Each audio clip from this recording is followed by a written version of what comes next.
Welcome. This is According to Callus. This is episode 247. It's entitled A Republic If You Can Keep It. Yes, so on Monday we talked about nationalism and how it's basically a boogeyman that isn't real. And Tuesday we talked about Texit because that's what I do. On this Wednesday we're going to talk about it's supposed to be a republic and we're going to keep it short and sweet. So we keep talking about you need to be involved, you need to fight back, you need to hold the line. Well, it's really hard to do that when the people that you elect to represent you and protect your interests don't do so. And that can be for any number of reasons. It can be that they're sold out. It could be that they just don't care. It could be that, quite frankly, they're opposed to you. I mean, I've mentioned on more than one occasion, it is entirely possible that there are a lot of bad actors that pose as our friends. Elected officials that don't, quite frankly, support us. In fact, they want us to go away. Some of them used to be vice president. Some of them are currently posing as president. And then, of course, there's sundry of other people. And it matters not if they're governor, county judge, chairman, doesn't matter what their title is. If they're working against you, they're the problem. And you might have noticed that allusion to chairman. Yeah. I'm not picking on my chairman. My chairman's pretty great, actually. But your chairman may be a sellout. Your chairman might be an establishment shill. Whether he's a Democrat, a Republican, or a Libertarian, it doesn't necessarily mean he's working or she is working towards your party's best interests, much less the nation's best interests. So you fight back by getting involved. You fight back by running for office. You fight back by getting on a precinct chair seat. You fight back by showing up to rallies and meetings and learning more and being effective and block walking and all these different things. You're doing your part. The problem is there's 1 to 3% of us that actually go out and do the work. And it's really hard to hold the line when the vast majority of the population is just content to sit at home and watch TV. They talk about waking them up. Talk about waking up the sheep. Yeah, well, that's fine. I look at it this way. There's the analogy of, would you rather have an army of lions led by a sheep or an army of sheep led by a lion? And we all know what the correct answer is. You want the leader to motivate the people underneath them, and they will create the organization and the motivation for those people to do what they need to do. And I'm here to tell you, when we're being actively undermined by the entirety of the national/federal government, and you're being flooded by foreigners, and I'm not talking about the foreigners from south of the border, I'm talking about the foreigners from California, New York, New Jersey, Illinois, Washington, Oregon. They're flooding into your state. It doesn't matter how red your state was. It doesn't matter what good job it does to elect a guy or a lady with an R after their name if they show up and don't do the job, if they don't fight your battles with you, if they, in fact, sell you out. And that's the problem that we have in many of our so-called red states. The establishment runs the upper echelons, and they work with their enemies, the Democrats, to basically do whatever it is they want to do. Most of the time, it's lining their own pockets and not protecting their state or our nation. So when I look at the situation that we are currently in, whereupon there are at least 18 states that are actively working against the other 26 states. No, I did that wrong, didn't I? 18 and 32, thank you. It could be 26 if you factor that 6 of them are probably sitting on the sidelines doing nothing. But those states are actively working against the interests of the United States. So if I'm looking at that, and we're supposed to guarantee a Republican form of government, we're supposed to guarantee that there are fair and free elections, we're supposed to guarantee the Bill of Rights at the federal level, and they're currently disregarded in their entirety virtually. I mean, some say that the Third Amendment is still around, but that's just because they don't want to consider the terrible ramifications of that.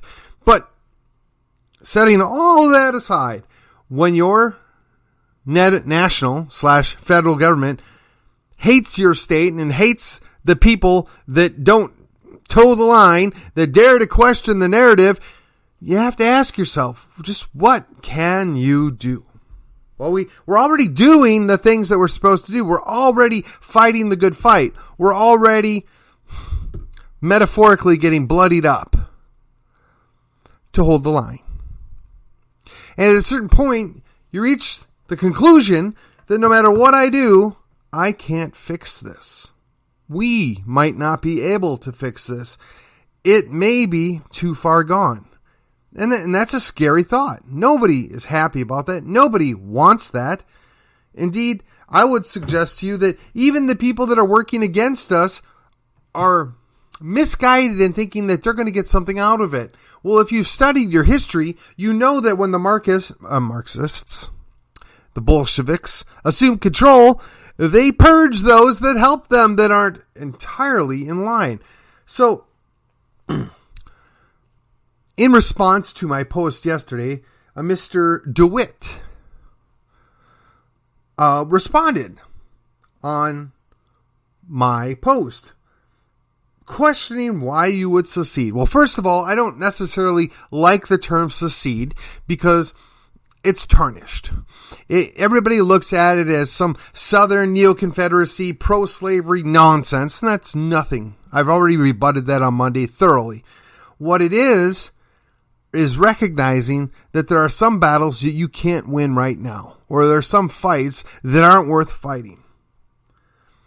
What good does it do to go into a battle and maybe win, but have everything destroyed in its wake? And I mentioned Tom Woods has got a new book called The National Divorce, and actually, I want to say it was Tuesday or Wednesday morning's episode, he talked about his new book. And I would highly suggest you take the time. He gives it away on Tom Woods. Go look for it, find it, read it, see what he's got to say about it. I mean, if you can't wrap your head around Daniel Miller's good arguments, perhaps Tom Woods will break it down a little differently for you that it'll make sense. So, here we go. Question number 1. You are retreating from the progressives. Conservatives have done this for years, which is why we are where we're at. Actually, Mr. DeWitt, you are 50% right here. When you are in a battle that you can't possibly win, it makes sense to back up to get a defensible position. Some would call it a redoubt. So, yes, that is a smart thing to do, contrary to your position. However, you're absolutely right. Conservatives have been knuckling under and have been compromising and have been giving away everything this entire time because our leadership stinks. You're absolutely right. But we can't fix our leadership at this point. We may not ever be able to fix our leadership because, quite frankly, they hold all the cards, short of something extremely radical that I would rather not contemplate. That's just not a possibility. Number 2, are we now going to stop people from moving to Texas? Are we going to have a Texas purity test? If not, it's a moot point. Eventually, progressivism will invade here. Actually, no, I don't think we're going to have to stop moving people or stop people from moving to Texas. I think if we were to actually declare independence, a good number of those people would leave of their own volition.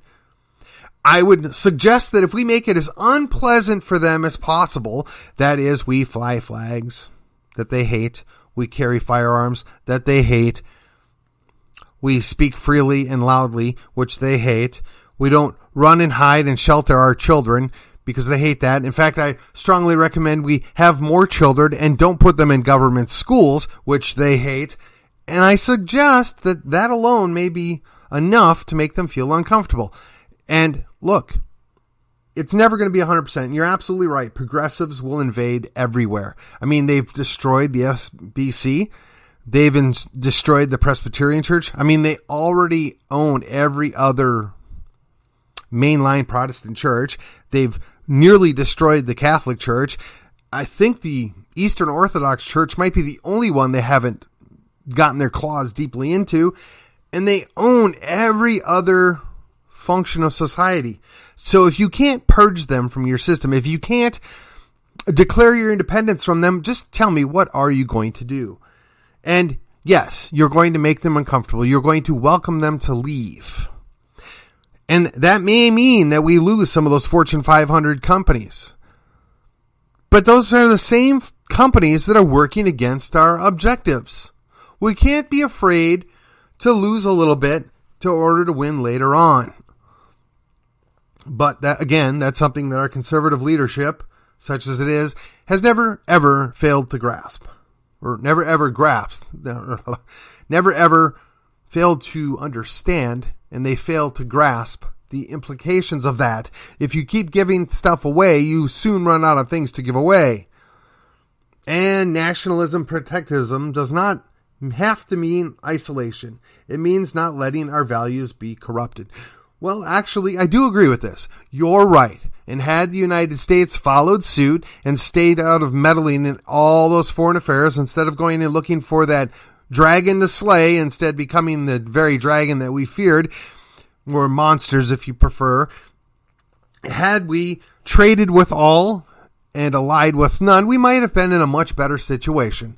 And yes, that means that some unfortunate things may have progressed a little longer, but I could also speculate that a lot of unfortunate events may have been prevented altogether. I mean, go read some alternative history and you can kind of get a grasp of where I'm going with that. It's also called speculative fiction. But if you're not going to hold your values, if you're not going to fight for your values, you're going to lose every time.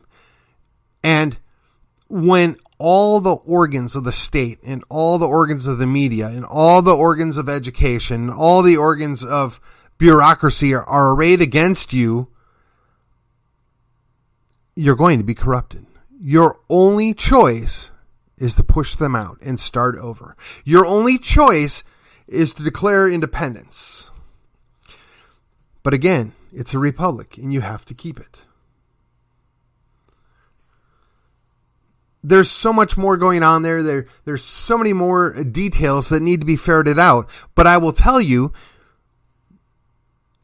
I am open to any solution that will give us our liberty back, that will protect our liberty for our posterity. But right now, I don't see a clearer solution. I don't see a better solution. Oh, there might be quote unquote easier solutions, but those easy solutions are what got us here in the first place. They have sold us out long term. The compromise, the giving over the control of the government school system, it's all worked against us. And why? Because we've had bad leadership. Our leaders had no vision. Our enemies did. Our leaders had no willingness to fight. Our enemies did. And now we're looking at ourselves fully surrounded by people that, quite frankly, want us dead. And without even going into the conspiracy nonsense that we always hear dismissed on television. Now, whether you agree with it or not, it's there. And quite frankly, these people are blatantly bold and obvious about what they want to do, whether it's eat bugs or own nothing, or take away cars or produce not enough energy, or quite frankly, cut food supplies. That's what these people want. No, you can choose not to believe it, but that doesn't change that those people want to do that. Whether or not they have the power to pull it off remains to be seen. But when our very own resident in chief is helping them and working with them, and quite frankly, a lot of the courts and a lot of the states, you got to ask yourself, do we really want to be married to this corpse of a country? Is this what's best for us? When our national police force has become a political organization seeking to destroy those that would question the narrative, you have to wonder. When our tax collectors are now armed SWAT team members potentially, you have to ask yourself, is this what we signed up for? When our military is being gutted, and quite frankly, a good number of those people being replaced with, for lack of a better phrase, men without chests, you have to wonder, just who is our federal government working for? What are their goals? Are they even compatible with the republic of which we have?